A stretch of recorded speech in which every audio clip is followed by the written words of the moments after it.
అదే RTV app వార్తల్ని క్షణాల్లో చదివే అవకాశం ఉంటుంది. ఒక న్యూస్ పేపర్, ఒక టెలివిజన్ ఛానల్ మీ చేతుల్లో ఎప్పుడు ఉంటాయి. గురుకులాలు డెవలప్ చేయడం కోసం నిధులు సపరేట్ భవనాల కోసం కేటాయించారు. బీసీ గురుకులాలకు, ఎస్సీ గురుకులాలకు, ఎస్టీ గురుకులాలకు భవనాల కోసం కేటాయించారు.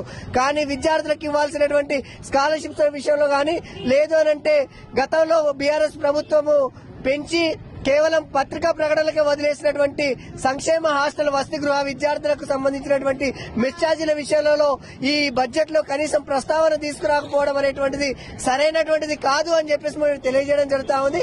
ఇదే సందర్భంలో ఇంటర్ విద్యార్థులకు సంబంధించినటువంటి మధ్యాహ్న భోజన హామీని కూడా ఈ బడ్జెట్ లో చేర్చకపోవడం అనేటువంటిది సరైనటువంటిది కాదు. తక్షణమే ఈ బడ్జెట్ ను సవరించి ఖమ్మం జిల్లాకు సంబంధించినటువంటి దాంట్లో కూడా యూనివర్సిటీ ఏర్పాటు విషయాన్ని కూడా ఈ ఆర్థిక మంత్రి బట్టి విక్రమార్క గారు ఖమ్మం జిల్లా వాసి, ఖమ్మం జిల్లా నుంచి ప్రాతినిధ్యం వహిస్తా ఉన్నారు.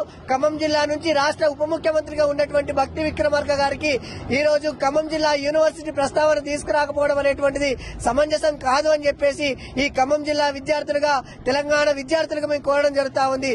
తక్షణమే పీడీఎస్ తెలంగాణ రాష్ట్ర కమిటీగా విద్యారంగానికి సంబంధించినటువంటి నిధులలో ప్రాధాన్యతను ఇవ్వాలని చెప్పేసి బడ్జెట్ ను సవరించి విద్యారంగానికి నిధులు పెంచాలని చెప్పేసి డిమాండ్ చేయడం జరుగుతా ఉంది.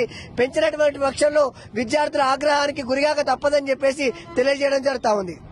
ఈరోజు జీతాలకి, వేతనాలకి, ప్రొఫెసర్లకి, అదే టీచర్ల శాలరీలకి మాత్రమే సరిపోయే విధంగా బడ్జెట్ కేటాయించారు. కానీ డెవలప్మెంట్ కి కావాల్సినటువంటి నిధులు కేటాయించలేదు. కాబట్టి రేవంత్ రెడ్డి సర్కారు ముఖ్యంగా ఈ రోజు రాష్ట్రంలో మార్పు తీసుకొస్తామని చెప్పి హామీ ఇచ్చి ఈరోజు ప్రజలకి, విద్యార్థులకి మొండి చేయి చూపించే విధంగా ఉంది. కాబట్టి ఏదైతే ప్రతిపాదనలు చేశారో బడ్జెట్ కి సంబంధించి ప్రతిపాదనలు చేసి ఉన్నారు. కాబట్టి ఈ ప్రతిపాదనలు సవరించి తక్షణమే రాష్ట్ర బడ్జెట్ లో విద్యారంగానికి 30% నిధులు కేటాయించాలని మేము కోరుతా ఉన్నాం.